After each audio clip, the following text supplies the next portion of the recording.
There's a version of financial advice that gets millions of views. Cut your lattes, invest in index funds, live below your means. You've heard it, you've nodded along, maybe you've even tried it.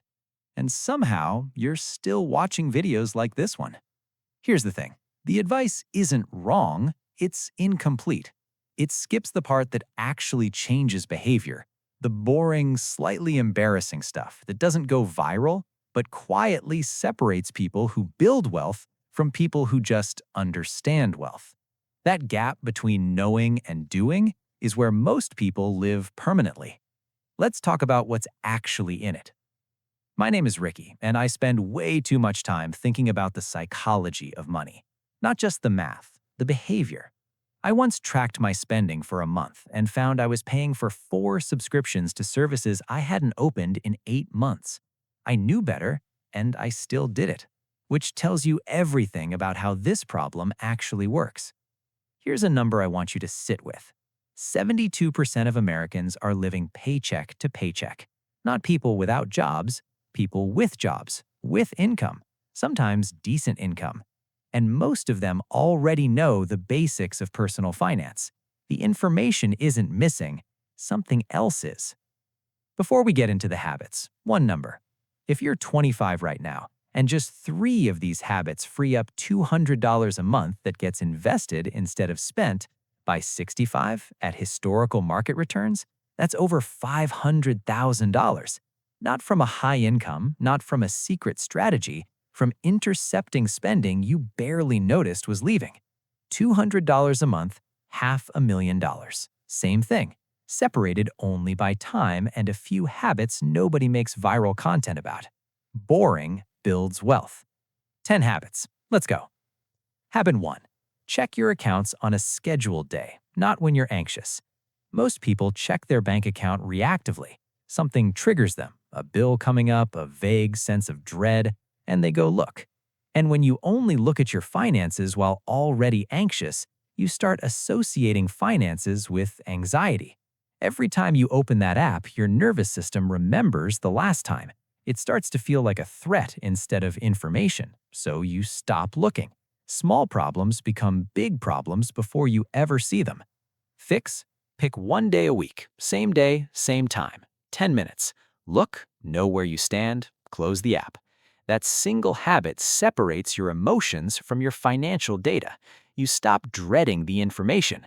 You start treating it like a weather report, neutral, useful, just information. Habit 2. Let purchases wait 48 hours before they become purchases. Not 30 days, not some dramatic no-spend challenge, 48 hours. Here's what's actually happening in your brain when you see something you want. Dopamine spikes in anticipation of the purchase, not from the purchase. The spike peaks before you even buy. The emotional high you're chasing is strongest right before you spend. Waiting 48 hours doesn't require willpower, it just lets the spike pass. If you still want it 2 days later, buy it, without guilt. If you forgot about it, you have your answer. The average American makes around 3 impulse purchases per week. Average impulse purchase is roughly $30. That's about $4,500 a year in impulse purchases alone. 48 hours is free, and it quietly intercepts the most expensive habit most people have without them ever realizing it. Habit 3. Automate savings before you have a chance to make a different decision. Your financial decisions are worst right after payday. You get paid, you feel temporarily abundant, you make a mental note to transfer some savings later. Then life happens, and later quietly doesn't come. This isn't a discipline failure, it's just how the brain handles available money. It spends it. Automation removes the decision entirely. The transfer happens before you see the money, before abundance brain kicks in. Start with 1% of your income. If you make $3,000 a month, that's $30. It will feel pointless. Do it anyway. Because you're not building savings yet. You're building the habit of not spending the money. The amount scales up naturally once the behavior is locked in. Habit 4. Run a subscription audit every 90 days. Not once a year, every 90 days. Subscriptions are specifically engineered to be invisible. $7 here, $12 there. None of them feels significant enough to act on. The companies have teams of behavioral scientists working on making sure you don't cancel. The average American underestimates their monthly subscriptions by about $80. Open your bank statement, search for recurring charges, and cancel anything you've used fewer than 3 times since the last audit.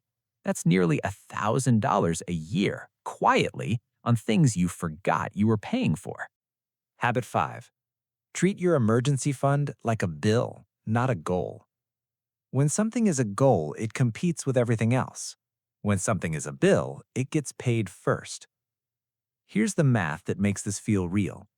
The average unexpected expense that sends someone into debt is around $1,400. Car repair, medical bill, appliance failure, and the average credit card rate right now is above 20%. A $1,400 emergency with no fund doesn't cost $1,400. It costs $1,400 plus interest, plus the psychological weight of carrying that debt, plus the cascade of bad financial decisions that follow for months. One small recurring transfer removes the most common reason people go backward financially. That's what the emergency fund actually is. Habit 6. Net worth is just what you own minus what you owe. One number. Most people avoid calculating it because they're afraid of what it might be, especially if they're in debt, especially if they feel behind. Here's what I want to say about that directly. When you look at that number monthly, even when it's ugly, even when it's negative, something shifts. You stop treating your finances as a vague, stressful fog, and you start treating them as a specific problem with a specific number. A negative net worth written down is less dangerous than a negative net worth you're pretending doesn't exist. And people who track their money make better decisions about their money every single time. That's not motivation, that's just what the data shows. Habit 7. Learn the actual cost of your debt, not just the payment. $5,000 on a credit card at 22% interest, paying only the minimum, that takes roughly 25 years to pay off. And the total you pay by the end isn't $5,000, it's closer to $12,000. You pay more in interest than you borrowed. The bank shows you the payment, it doesn't show you the lifetime cost. Spend 30 minutes with a free debt payoff calculator online and run your own numbers. Let the real number land. That number changes how urgent this actually feels. Habit 8. Set spending targets, not spending limits. A limit says you can spend up to this amount. A target says I'm planning to spend around this amount, and anything under is a win. They sound identical. They feel completely different. Limits trigger scarcity. Overspending a limit feels like failure, and failure at budgeting is one of the top reasons people quit budgeting entirely. Targets feel like aim. Coming in under target feels like a small win, and small wins compounding month after month is the entire game. Habit 9. Pay attention to your financial mood, not just your financial numbers.